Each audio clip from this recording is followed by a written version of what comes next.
here's the way it works. It's the way it's worked in the past. The Russians even have a name for it, the honeypot. You're overseas. You're being told how great you are. You're sitting at a bar and they know what you're into, guys, gals, combination thereof, drugs, whatever. And they'll hook you up and you're thinking you're the stud. Your wife's away. Nobody will know halfway around the world.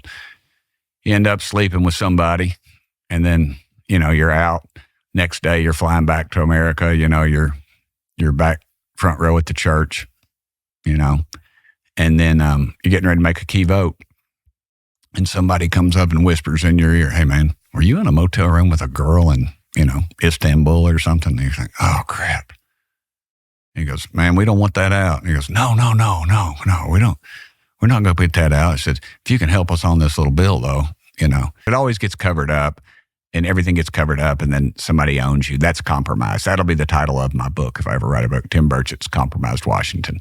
This guy's not a nobody. He is a United States congressman. He's one of the only real members of Congress that we have. And there are foreign intelligence services who train women agents in the art of seduction to be used as honeypot agents. Sean Ryan just interviewed a former Russian honeypot named Alia Rosa, and she goes into great detail on the training and the techniques that they use to entrap these men.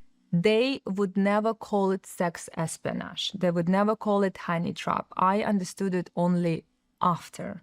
But they said that's a special program which will help you to target those, criminals or people whom will be your task.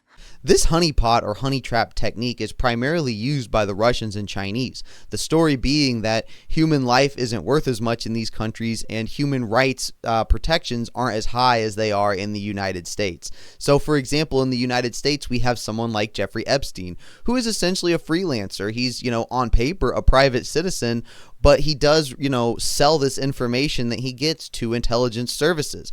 But he doesn't receive a, W-2 paycheck from the Central Intelligence Agency that can be verifiably tracked to the agency, giving us a little bit of plausible deniability.